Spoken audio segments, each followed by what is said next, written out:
were working in Australia with a translocation project where we were taking matchstick grasshoppers and reintroducing them in locations where they once existed but didn't exist today.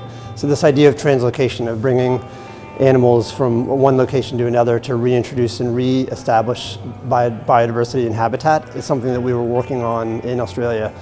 The cricket and the grasshopper that we've been working with are building blocks of food webs, and so by reintroducing the cricket, you're establishing a food source for other species. So it creates a way of rehabilitating ecosystems.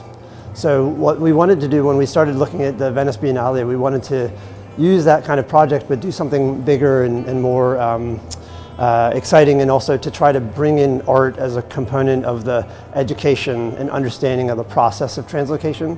And so we identified this Adriatic marsh bush cricket, whose life cycle aligns with the Venice Biennale. So we were able to plan out our collection, bring it into the Biennale, have it go through its life cycle so that it's actually going from a nymph to an adult, singing, and then reproducing, and then end of life in August. And so the eggs that this population produces, our plan is to put them onto the mobile habitats and to use the mobile habitat as a transportation device to locations across the Venice Lagoon where we can reintroduce the cricket.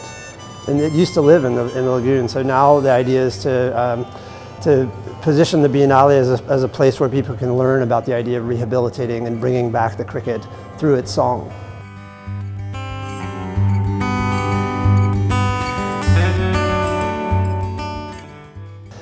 We keep saying this is all for the cricket, it's all for the cricket. And I think that the idea, and we've been saying that also to the contractor, to the AV folks, everybody sort of understands that this is a project that is intended to benefit this cricket.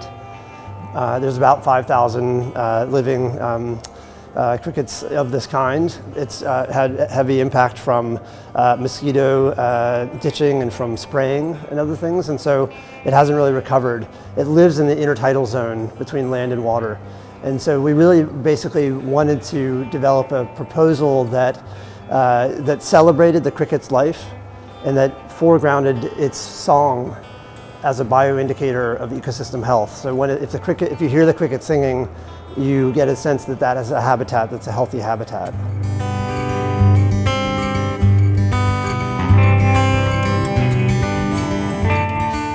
The number one opportunity was when we realized that the life cycle of the organism aligned with the Biennale. So in a way, we're sort of building a relationship between the staging of the Biennale and the organism.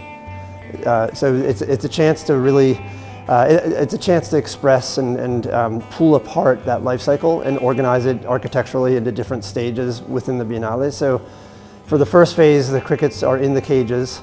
They're not necessarily singing yet because they're young, but we have the sound coming out to introduce, and also in a way to give a sense of their ecological environment for the crickets.